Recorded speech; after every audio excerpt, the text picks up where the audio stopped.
Here with Chuck Weber on a Wednesday, it's Iowa and Wichita. First and only time these teams meet this season. Chuck, before we get into last game, obviously first game of a season series and the only one, it's always a little bit different. So we'll reverse the order here. How does Wichita look after all the pre-scouting over the last few days? Yeah, I mean, they're very much a top-end team. They have their top line kind of dominates from time. Bates, Dickman, and I forgot the other player off the top of my head here, but those three play about 25 minutes a night.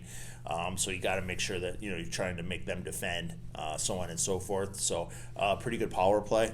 They really rely the Matt Davis in net is very solid. He won 2 national championships at Denver. I actually tried recruiting him at RPI at one time, so I know he's a good goalie. They want to make the game into a track meet, and we got to make sure we're doing a good job playing within our structure and playing our way. Would you think the last 2 games, a lot of goals for the Heartlanders, were track meet-ish at times, or not really? I think it was a little mix and match. We got some life on the power play, which was nice. A little consistency from that standpoint. But we scored off the rush. We scored off of offensive zone play with our high forward coming downhill.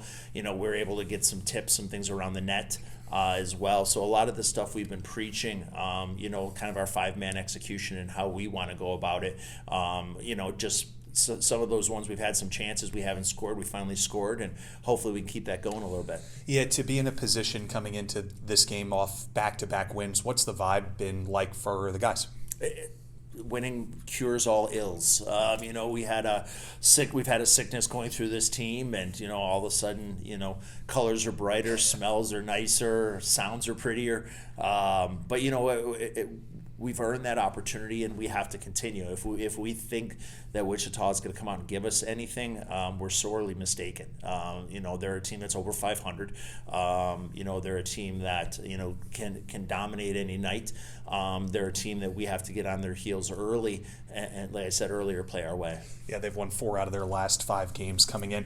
Defensively, a lot of contributions last game. I know Mike Kester, he was just recalled, and he's such a big part, even though I think he was a -1 or a -2 last game. Seemed like he was all over the place. But Anthony Ferriolo scores a goal, and then Thomas Stewart's got goals in back-to-back games. So about Stu, I know he's played a lot of hard minutes this year. To see him get rewarded offensively, and now all of a sudden he's got a career-high 7 goals. What does that say about him? He puts in the work every day.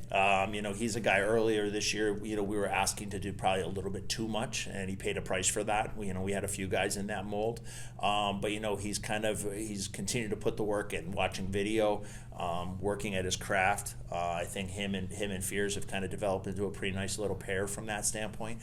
Stewie's a guy who takes pride in his penalty kill, is getting stops, and the offensive part is definitely a nice additional contribution.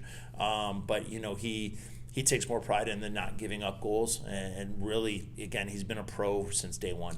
Liam Coughlin scored last game, one of those 3 high right down the Royal Road there, and then slaps it in for his 4th of the season. We haven't asked about Liam in a while. 4th goal of his time here in about 2 months with the Heartlanders. He's always been kind of a solid 2-way guy.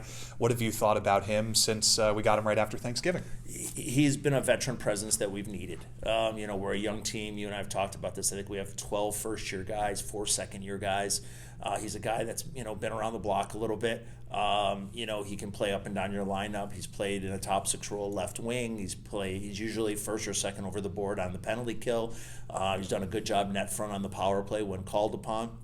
So he's just been a steady influence. He's one of those guys as a coach. You don't have to micromanage him. You can kind of let him be, kind of just give him a little coaching every now and then. But a guy like him allows you to spend your time with other guys because he's going to do things the right way. Chuck, thanks for a few. Appreciate it. Thanks, David. Absolutely. That's Chuck Weber. We'll be right back next. Heartlanders and Wichita with Puck Drop.